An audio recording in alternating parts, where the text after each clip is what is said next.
মানুষ মারো, তোমরা মানুষ মারো।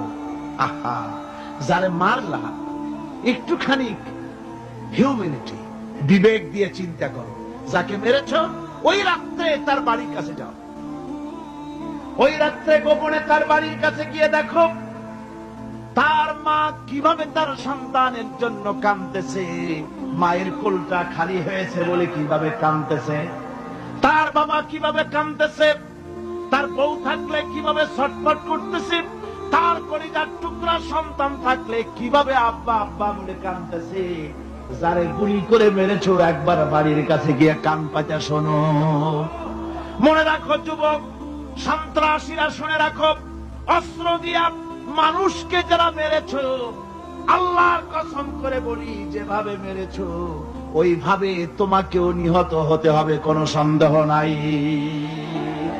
তুমি কাউকে হত্যা করে তার বউকে যদি বিধবা বানায় থাকো, তোমার বউ বিধবা হবেই, কোনো সন্দেহ নাই।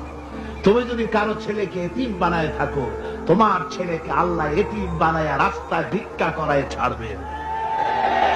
তুমি যদি কারো বাপকে মাকে কাঁদায় থাকো, আল্লাহ রাব্বুল আলামিন তোমার মা বাপকে কাঁদাবেন।